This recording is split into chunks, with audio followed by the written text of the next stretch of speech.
Captain Jake Morrison stood on the bridge of the UES Discovery, watching the stars through the main window. The ship had been traveling through deep space for 3 months now, looking for new planets that humans might live on someday. It was quiet work, but Jake liked it. Space was big and peaceful, and there was always something new to find.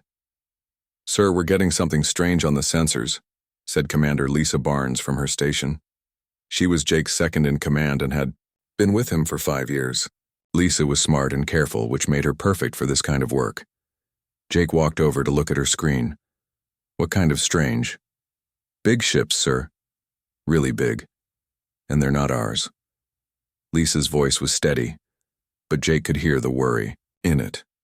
In all their years exploring space, they had never found other people who could build ships and fly between stars. "How many ships?" Jake asked. 12 that I can see, maybe more behind them." Lisa worked at her controls, trying to get a better look. "They're coming this way, sir." Jake felt his heart beat faster. This was it. This was the moment humans had been wondering about for hundreds of years. Were they alone in space? Or were there others out there? Now they had their answer. "Send them a message," Jake said. "Tell them we come in peace and want to talk." Lisa nodded and began working on the message. She sent it in many different ways, hoping the strangers would understand at least one of them. They used pictures, numbers, and simple sounds. It was the best they could do. The alien ships came closer. Jake could see them better now through the window. They were long and dark, with sharp edges that made them look dangerous. Red lights blinked along their sides like angry eyes. "We're getting a response, sir," Lisa said.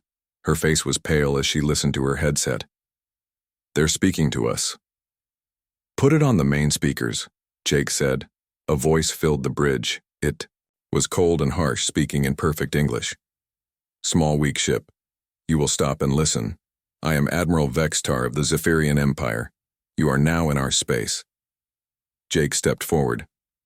"This is Captain Jake Morrison of the human ship Discovery. We didn't know this was your space. We're explorers looking for new worlds. We mean no harm." The alien voice laughed, but it was not a happy sound. "Humans, we have heard of your kind. You crawl around on your little planet like insects. You think you are smart because you built a few ships and flew to nearby stars. We just want to talk," Jake said. "Maybe we can be friends." "Friends?" The voice laughed again. "You do not make friends with insects. You step on them. Your species will serve the Zephyrian Empire, or you will die. All of you." Jake felt cold. This was not how first contact was supposed to go. "We won't serve anyone. Humans are free people." "Not anymore," Admiral Vextar said. "You have 3 of your days to tell your leaders to give up. All human worlds, all human ships, everything you have built. Give it all to us or we will take it and kill you all." "And if we say no?" Jake asked, though he already knew the answer. "Then you will learn why 100 worlds kneel before them. Zephyrian Empire." The alien ships began to move away, but one stayed behind. It was smaller than the others, but still much bigger than the Discovery. "Sir," Lisa said quietly, "I'm reading a human settlement on the 3rd planet of this system. It's a mining station. 3,000 people." Jake's blood turned to ice. He knew what was coming. The alien ship turned toward the planet. A bright red beam shot out from its front. The beam hit the planet's surface where the human settlement was. The explosion was so bright that Jake had to look away. When he looked back, the settlement was gone. Where 3,000 humans had lived and worked, there was now only a burning crater. "My God," Lisa whispered. The alien ship turned back toward them. Admiral Vextar's voice came through the speakers again. "That was a small taste. Your big cities, your farms, your children, all will burn the same way if you do not obey.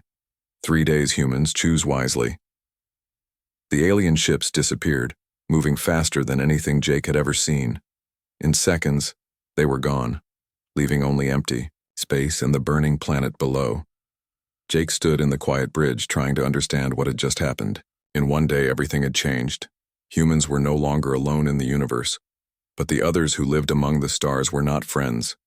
They were enemies who killed without care, and wanted to make slaves of every human alive. Set course for Earth, Jake said. His voice sounded strange even to himself. Best speed. Yes, sir, Lisa said. She was crying, but her hands were steady as she worked the controls. As the Discovery turned toward home, Jake looked back at the planet where 3,000 humans had died. Men, women, and children who had been living their lives, working hard, building something good. Now they were gone, killed to make a point. The aliens thought humans were weak. They thought humans would be easy to defeat. They were wrong about that. Jake had learned something important about his own species today. When humans were pushed too far, when their families were threatened, they became something else. Something dangerous. The Zephyrians had made a big mistake. They had just declared war on the human race.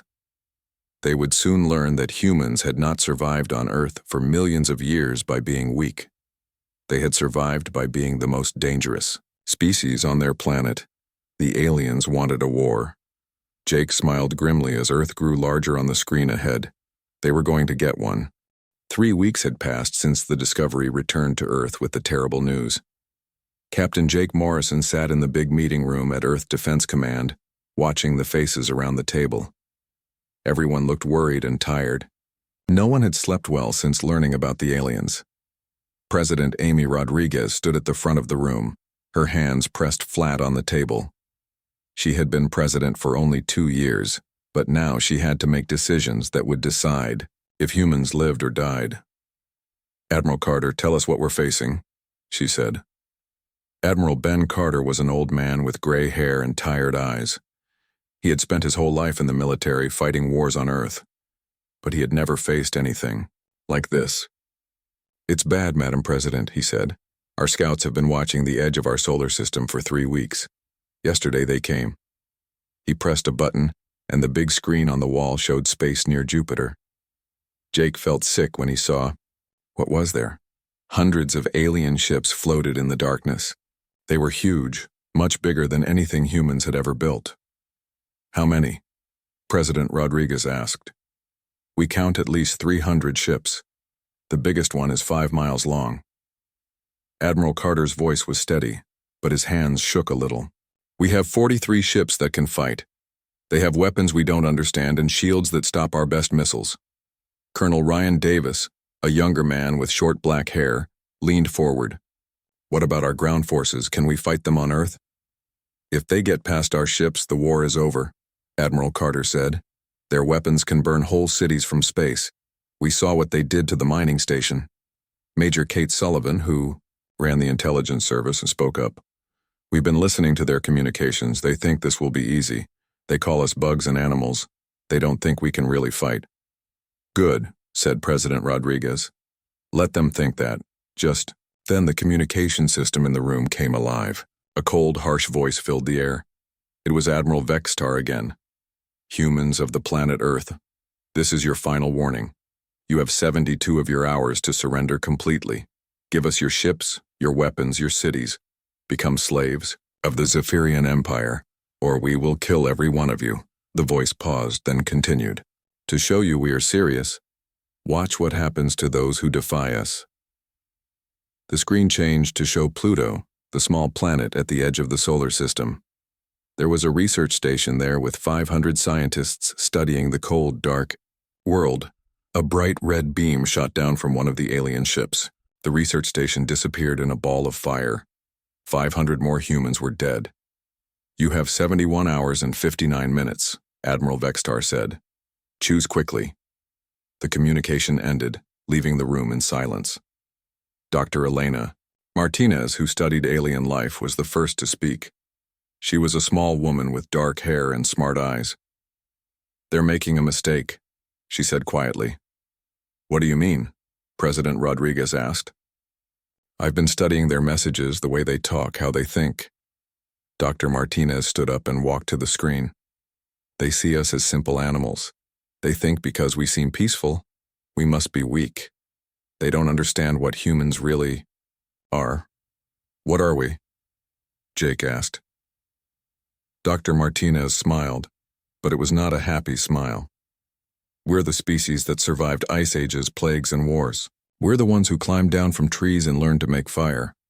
We built cities, flew to the moon, and spread across our whole planet. We didn't do that by being weak. Admiral Carter nodded slowly. She's right. Every species on Earth learned to fear humans.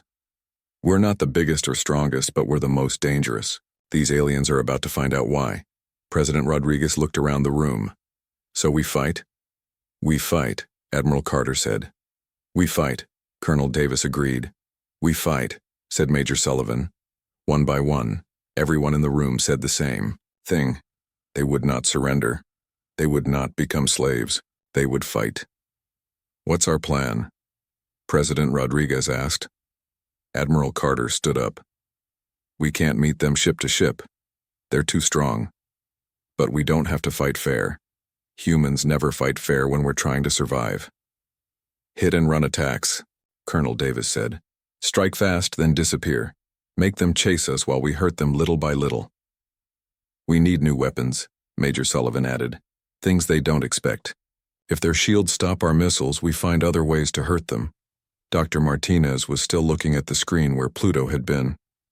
They destroyed our research station, but we got pieces of their technology from the mining station attack. We can learn from it. Maybe find weaknesses.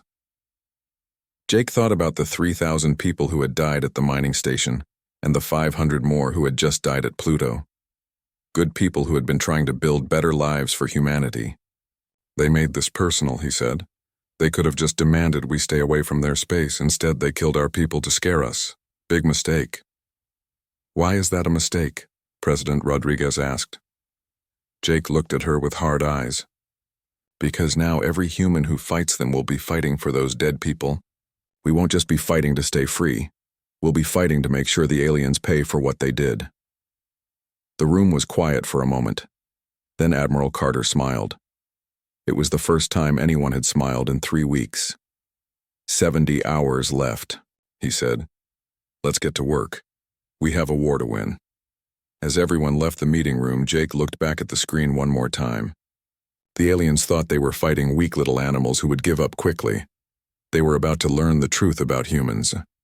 When humans were pushed too far, when their families were killed, they became the most dangerous thing in the universe. The countdown had started. In 70 hours, the Zephyrians would learn they had made the biggest mistake in their empire's history. They had picked a fight with humanity. 6 months had passed since the aliens gave their ultimatum. The deadline came and went without surrender. The Zephyrians were surprised when humans said no, but they quickly began their attack. Now they controlled most of the outer planets, but Earth was still free.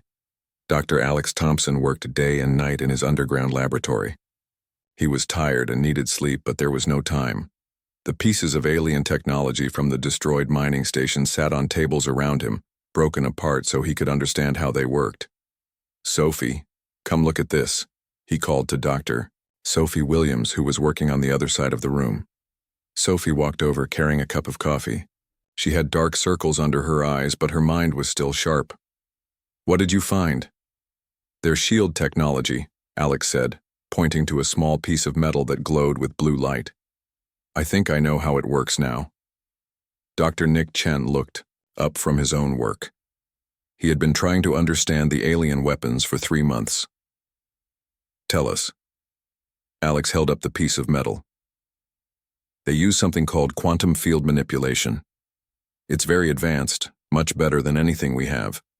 But there's a problem with it. What kind of problem? Sophie asked. It only works against certain kinds of energy. Our missiles and lasers hit it and bounce off.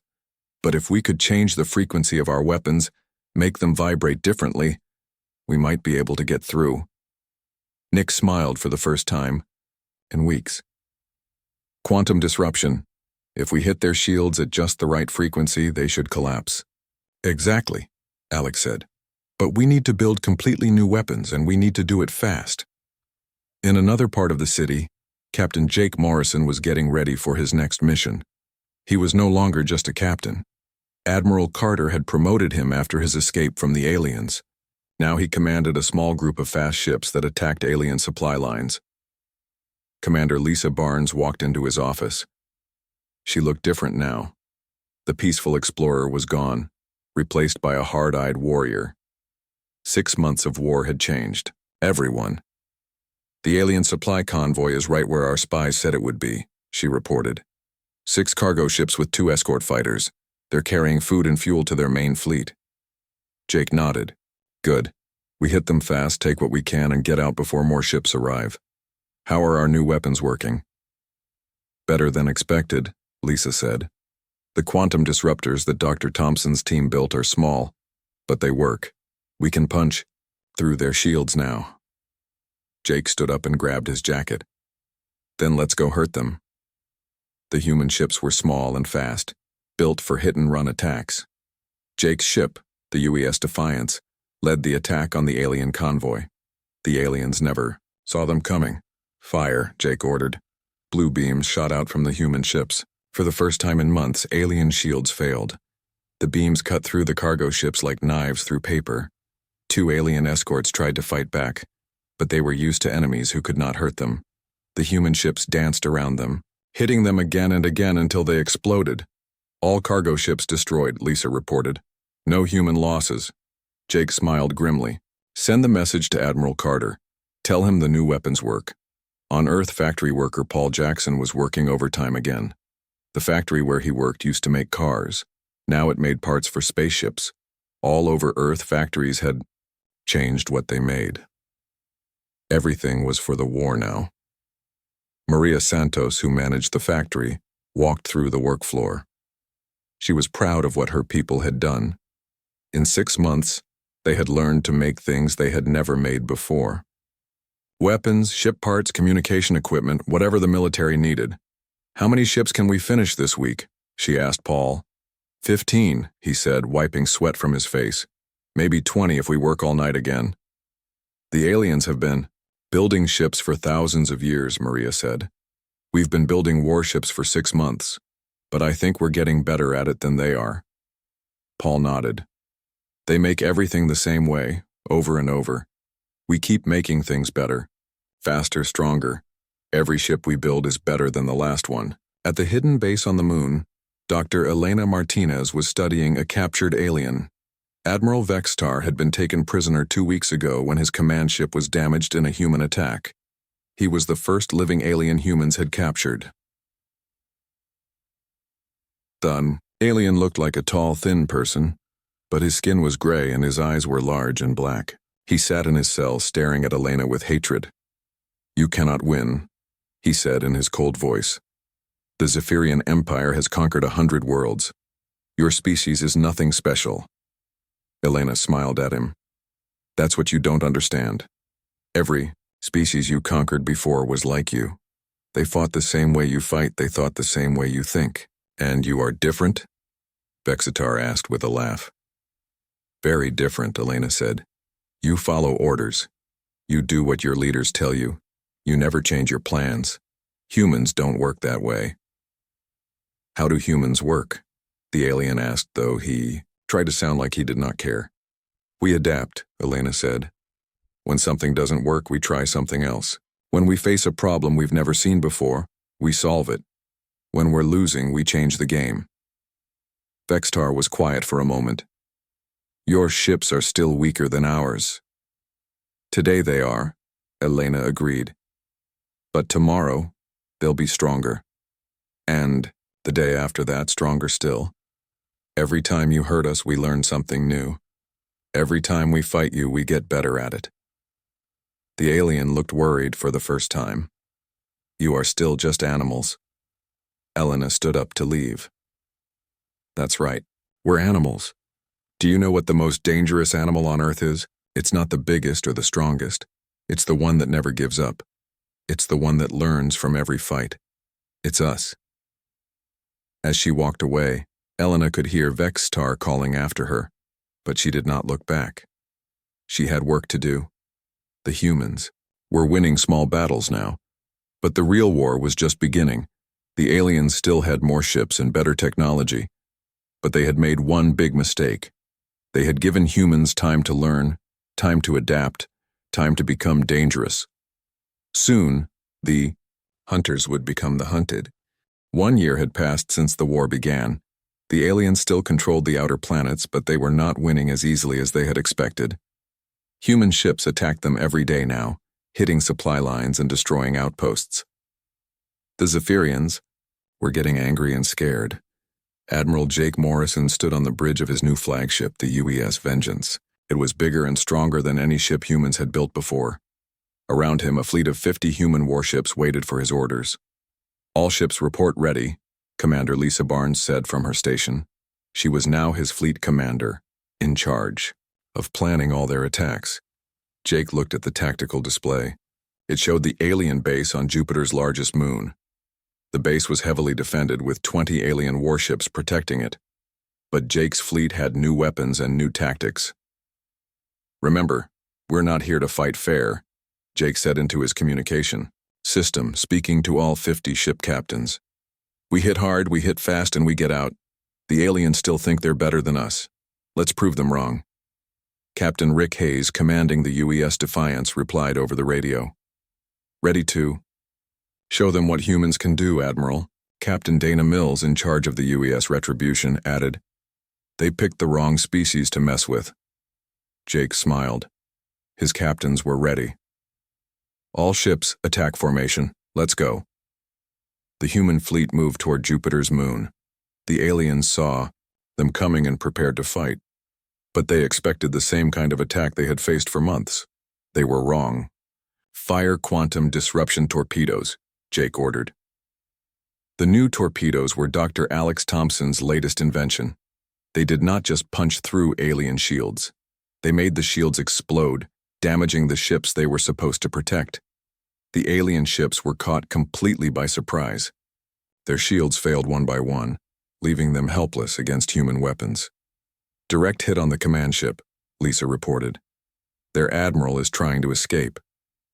"Not this time," Jake said. "Rick, Dana, block their escape route. I want that ship captured, not destroyed." The human ships moved like a pack of hunting animals surrounding the alien command vessel. The other alien ships tried to help, but they were too damaged to fight effectively. Lieutenant Colonel Sam Roberts led a team of soldiers onto the captured alien ship. Sam was a special forces officer who had trained his whole life for difficult missions. But boarding an alien ship was something new even for him. "Resistance is light," Sam reported over his radio as his team moved through the alien ship's corridors. "These aliens don't know how to fight hand-to-hand. They're used to winning from a distance." Sam's team reached the ship's main computer room. The aliens had tried to destroy their data, but they were not fast enough. Sam's computer expert, a young woman named Beth Carter, plugged her equipment into the alien system. "I'm getting everything," Beth said. "Ship designs, military codes, locations of their other bases. This is a gold mine." But Sam was looking at something else. On one of the alien screens, he could see data about the Zephyrian Empire. How many worlds they controlled, how many ships they had, how their whole military worked. "Admiral Morrison," Sam called over his radio. "You need to see this." Back on the Vengeance, Jake studied the information Sam had found. Dr. Elena Martinez was with him, helping to understand what it all meant. "This changes everything," Elena said. "The Zephyrian Empire is not as strong as we thought. They rule through fear, not strength. Most of their conquered worlds hate them." "What does that mean for us?" Jake asked. "It means we're not just fighting the Zephyrians," Elena explained. "We're fighting for every species they've enslaved. If we can show others that the Empire can be beaten, they might join us." Jake nodded. "How many ships do they really have?" Elena looked at the data again. About 1,000 in their main fleet. But they're spread across dozens of star systems. They can't bring them all here without leaving their other worlds undefended. And if those other worlds rebel while their ships are gone, Jake began, the Empire falls apart, Elena finished. The battle around Jupiter's moon was over. The human fleet had destroyed or captured most of the alien ships. Only 2 had escaped to carry news of the defeat back to the main Zephyrian fleet. Dr. Alex Thompson was already studying the captured alien technology. His team had learned so much in the past year that they could now improve on alien designs. Their weapons are more powerful than ours, Alex explained to Admiral Ben Carter. But they're also more complicated. Our weapons are simpler, easier to fix, and we can make them faster. What about their new ships? Carter asked. Our scouts report they're building something big. Alex smiled. Let them build big ships. Big ships are easy targets. We'll build fast ships, smart ships, ships that can think for themselves. On Earth, factory supervisor Maria Santos was proud of what her workers had accomplished. They were now building one new warship every day. The aliens needed months to build one ship. Humans needed hours. They have better technology, Maria told her workers during their break. But we have something they don't have. We have the will to win. Paul Jackson, who had become one of the best shipbuilders on Earth, raised his hand. What happens after we win? Maria thought about that. We make sure this never happens again.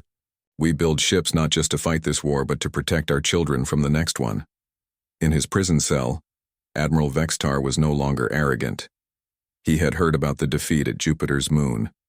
He had seen how quickly humans learned and adapted. For the first time in his long life, he was afraid. Dr. Elena Martinez came to see him again. Your main fleet is coming to Earth, she said. 1,000 ships, including your biggest and most powerful vessels.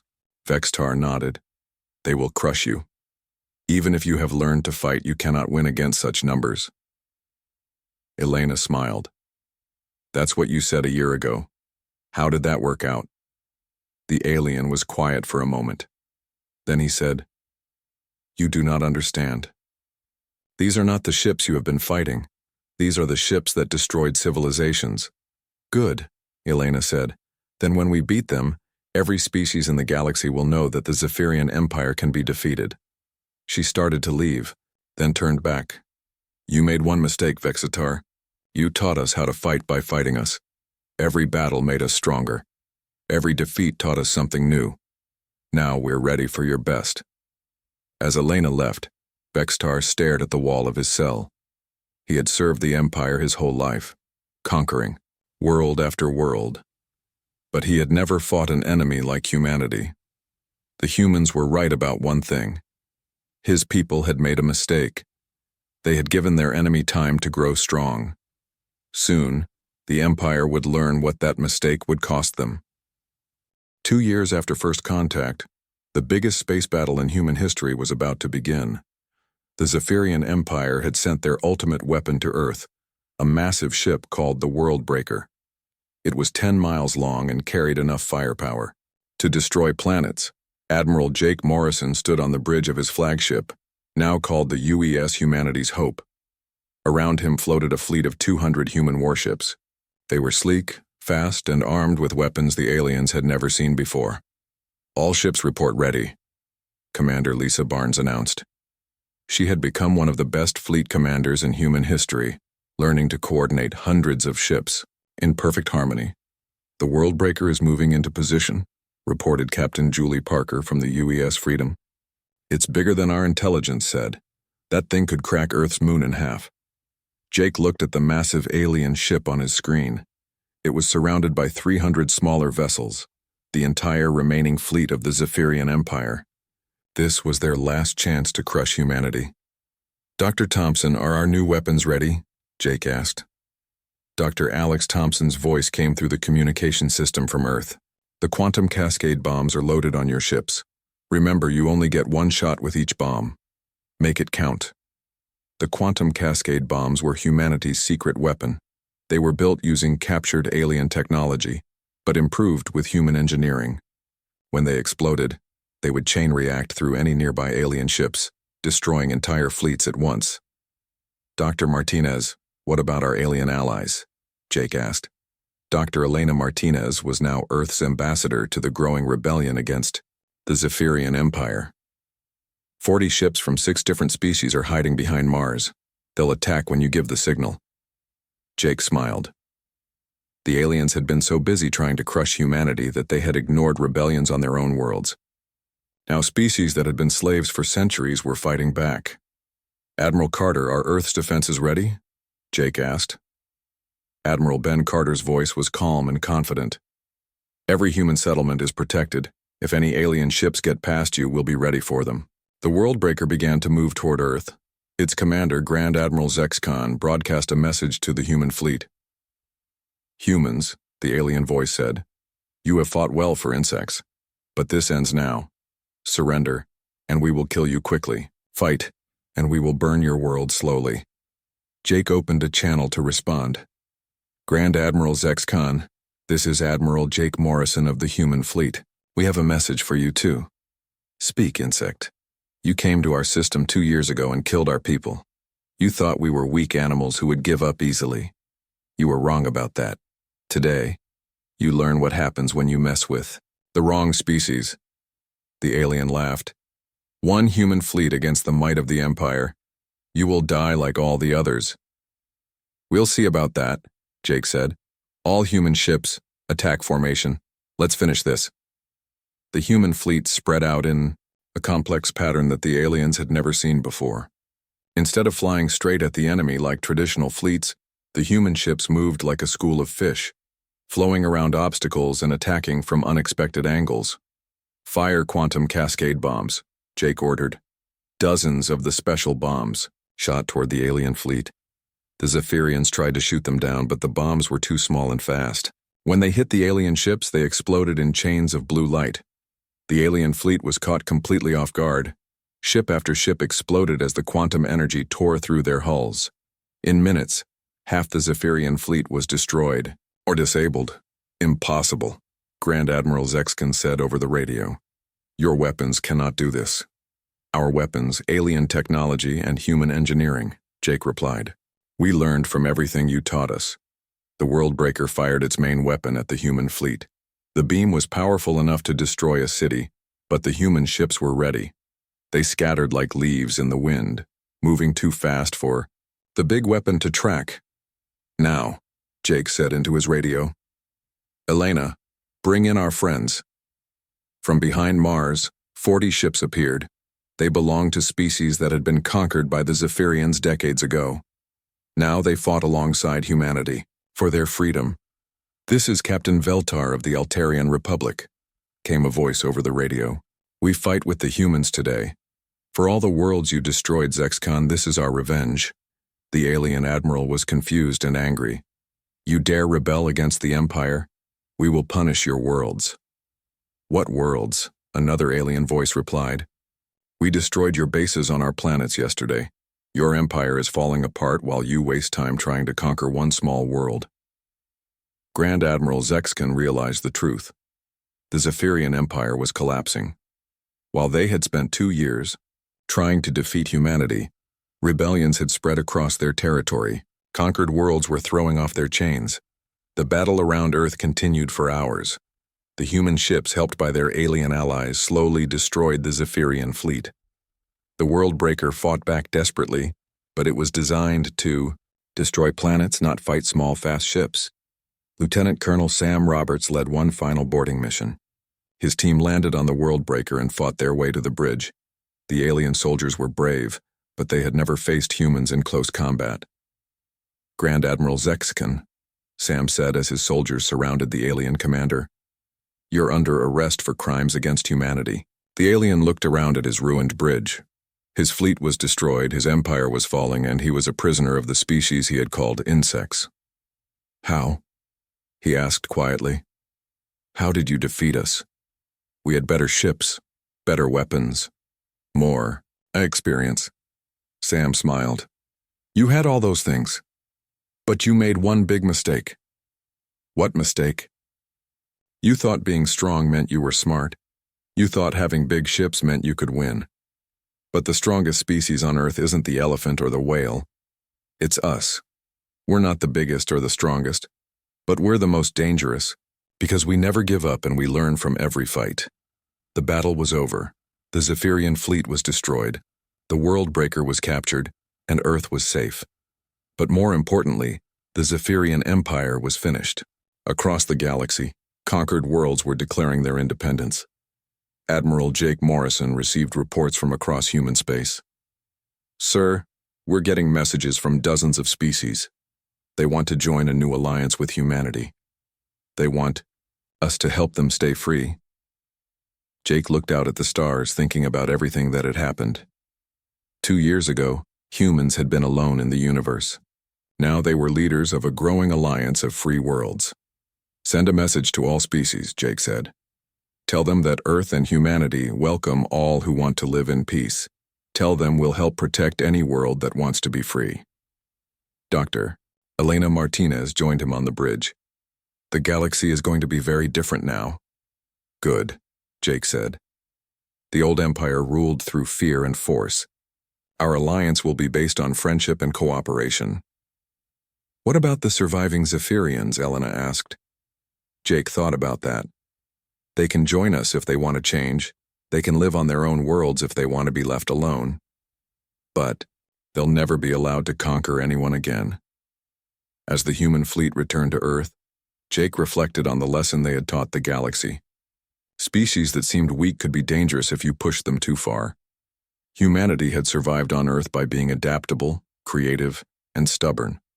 Those same qualities had saved them in space.